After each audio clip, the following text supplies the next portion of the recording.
Bonjour, je vais me présenter. Voilà, je m'appelle Cathy Dugart, je suis vénézuélienne. J'ai 33 ans et j'habite en France. Je suis mariée mais je n'ai pas d'enfant. Pour le moment, je fais des petits boulots, mais je cherche surtout du travail dans les relations internationales. Très bien. Et où est-ce que vous habitez en France? J'habite dans une petite ville près de Quimper en Bretagne. Depuis combien de temps habitez-vous en France? Ça fait 2 ans. Je suis venue vivre ici car je me suis mariée avec un Français. D'accord. Vous avez parlé de petits boulots tout à l'heure. Quels sont-ils?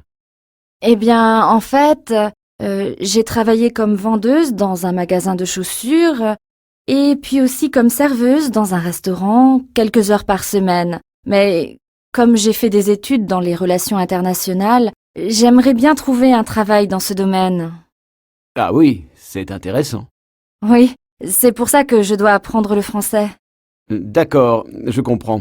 Et sinon, que faites-vous le week-end quand vous ne travaillez pas? En ce moment, je prends des cours de conduite car je voudrais passer le permis de conduire. Et vous faites du sport aussi? Je joue au tennis avec mon mari de temps en temps. Très bien. Je vous souhaite bon courage et je vous remercie. Merci beaucoup.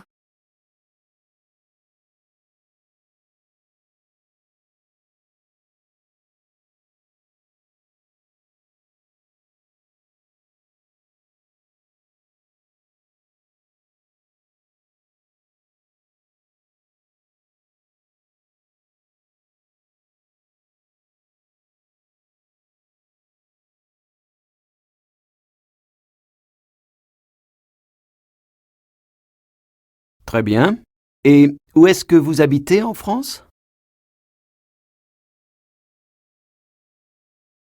Depuis combien de temps habitez-vous en France?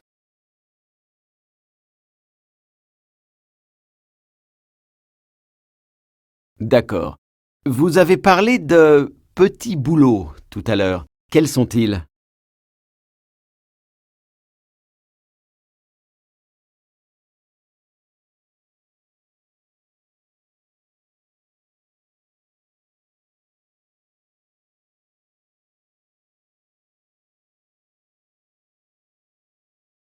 Ah oui, c'est intéressant. D'accord, je comprends. Et sinon, que faites-vous le week-end quand vous ne travaillez pas?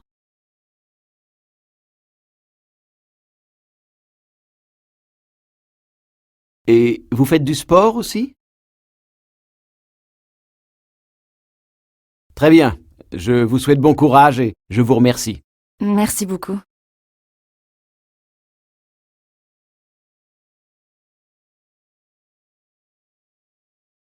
J'adore mon quartier. Il s'appelle le Barrio del Pilar et il est situé dans le nord de Madrid. C'est le quartier le plus peuplé d'Europe par rapport à sa taille. C'est un quartier très vivant et très animé où il y a beaucoup de commerces et aussi le plus ancien centre commercial de Madrid qui s'appelle la Vagada. Il fait plusieurs étages, c'est immense. C'est comme une ville dans la ville. En plus, je connais bien les commerçants à côté de chez moi. Par exemple, le boulanger est portugais, l'épicier est chinois et le restaurant italien appartient à des Italiens.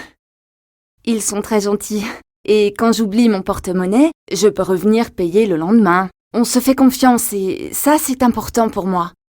Je connais aussi quelques voisins, les étudiants en face de chez moi au premier étage et la dame du deuxième étage qui a 89 ans. Je lui montre ses courses souvent quand c'est très lourd et qu'elle a beaucoup de sacs. Mais ce que je préfère surtout, c'est qu'il n'y a pas beaucoup de touristes, car il n'y a pas de monuments à visiter. Donc c'est tranquille. Dans le centre de Madrid, parfois c'est un peu désagréable. Il y a trop de monde dans les rues, on ne peut pas avancer. Il y a également plein de petits parcs, et on va souvent pique-niquer avec mes amis le dimanche midi. Le soir, comme il y a beaucoup de bars avec des grandes terrasses, on va manger des tapas vers 22 heures en général. C'est aussi pratique d'habiter dans le nord, parce que je suis près de l'aéroport et de la gare. Je peux donc voyager facilement. Je peux utiliser le métro ou même le bus pour y aller.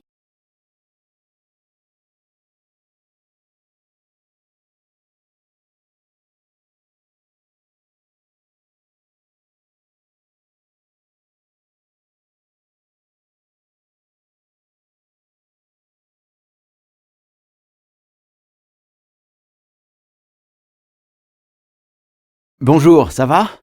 Bonjour, oui, et toi? Ça va. Je viens te voir au sujet de la visite du président français. Le chef m'a dit d'organiser ça avec toi. Oui, je suis au courant. D'ailleurs, je suis content de m'en occuper avec toi. Tu as des informations plus précises sur sa visite? Je crois que le président vient en juin, mais je ne sais pas encore quand exactement. Il arrive le 20 juin, et il reste toute la semaine. Alors on peut déjà réserver son hôtel. Je connais bien le Grand Hôtel. Je crois que le président sera bien là-bas. Je ne le connais pas. Tu peux m'en dire plus, s'il te plaît? C'est un hôtel ancien, mais très moderne à l'intérieur. Il y a Internet et le téléphone dans les chambres. Et ça, c'est une demande du président. Et il y a aussi un petit déjeuner buffet très bon. Ça a l'air bien, mais c'est un hôtel de luxe. Ça risque d'être un peu cher, non? Non, ça va, c'est correct. En plus, je connais bien quelqu'un là-bas, alors je peux demander un prix. C'est une bonne idée. Et pour l'accueil à l'aéroport, comment on fait? Je n'ai pas de voiture, on pourrait y aller ensemble en taxi? Le taxi à l'aller, c'est bien, mais au retour, on va beaucoup attendre. Ce n'est pas bien, le président sera fatigué du voyage. Tu as raison. Ah, j'ai une autre idée. On pourrait demander au chef s'il ira aussi à l'aéroport. Et alors on pourra y aller tous ensemble avec sa voiture de service et son chauffeur. Qu'est-ce que tu en penses? C'est une bonne idée. Pendant son séjour, il y a quelques visites prévues pour le travail dans des usines, des rencontres avec des partenaires. Mais on pourrait aussi lui organiser quelques visites culturelles, non? Oui, le chef m'a donné le programme des rendez-vous. Par exemple, le mercredi après-midi, le président pourrait aller visiter le musée de la ville. C'est le plus grand et le plus beau du pays. Oui, pourquoi pas. Mais s'il n'aime pas les musées? Je peux préparer une liste de sorties à faire, des lieux sympas à visiter, des spectacles à voir. Et des endroits où manger. Il y aura sûrement plusieurs dîners officiels à organiser. C'est bien d'aller dans des endroits différents. Oui, pour goûter aussi à tous les plats délicieux de notre cuisine. À ton avis, faut-il prévoir un interprète? Je ne sais pas, mais on peut demander à sa secrétaire. Il sera aussi souvent avec nous, donc pas besoin d'un interprète en plus. Très bien.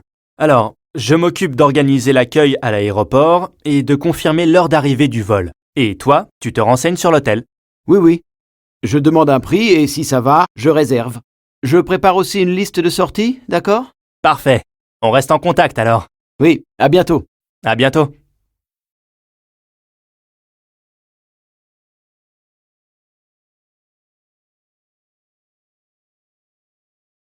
Bonjour, ça va? Bonjour. Oui, et toi? Ça va. Je viens te voir au sujet de la visite du président français. Le chef m'a dit d'organiser ça avec toi. Oui, je suis au courant. D'ailleurs, je suis content de m'en occuper avec toi. Tu as des informations plus précises sur sa visite? Je crois que le président vient en juin, mais je ne sais pas encore quand exactement. Il arrive le 20 juin et il reste toute la semaine. Alors on peut déjà réserver son hôtel. Je connais bien le Grand Hôtel. Je crois que le président sera bien là-bas. Je ne le connais pas. Tu peux m'en dire plus, s'il te plaît? C'est un hôtel ancien, mais très moderne à l'intérieur. Il y a Internet et le téléphone dans les chambres. Et ça, c'est une demande du président.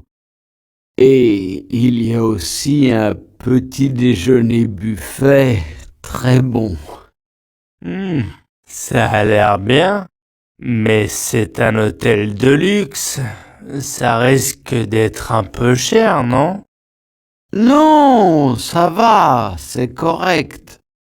En plus, je connais bien quelqu'un là-bas, alors je peux demander un prix. C'est une bonne idée. Et pour l'accueil à l'aéroport, comment on fait? Je n'ai pas de voiture. On pourrait y aller ensemble en taxi? Le taxi à l'aller, c'est bien, mais au retour, on va beaucoup attendre. Ce n'est pas bien. Le président sera fatigué du voyage. Tu as raison. Ah, j'ai une autre idée. On pourrait demander au chef s'il ira aussi à l'aéroport. Et alors on pourra y aller tous ensemble avec sa voiture de service et son chauffeur. Qu'est-ce que tu en penses? C'est une bonne idée. Pendant son séjour, il y a quelques visites prévues pour le travail dans des usines, des rencontres avec des partenaires, mais on pourrait aussi lui organiser quelques visites culturelles, non? Oui, le chef m'a donné le programme des rendez-vous. Par exemple, le mercredi après-midi, le président pourrait aller visiter le musée de la ville. C'est le plus grand et le plus beau du pays. Oui, pourquoi pas. Mais s'il n'aime pas les musées, Je peux préparer une liste de sorties à faire, des lieux sympas à visiter, des spectacles à voir. et des endroits où manger. Il y aura sûrement plusieurs dîners officiels à organiser. C'est bien d'aller dans des endroits différents. Oui, pour goûter aussi à tous les plats délicieux de notre cuisine. À ton avis, faut-il prévoir un interprète? Je ne sais pas, mais on peut demander à sa secrétaire. Il sera aussi souvent avec nous, donc pas besoin d'un interprète en plus. Très bien. Alors, je m'occupe d'organiser l'accueil à l'aéroport et de confirmer l'heure d'arrivée du vol. Et toi, tu te renseignes sur l'hôtel. Oui, oui. Je demande un prix et si ça va, je réserve. Je prépare aussi une liste de sorties, d'accord? Parfait. On reste en contact alors. Oui, à bientôt. À bientôt.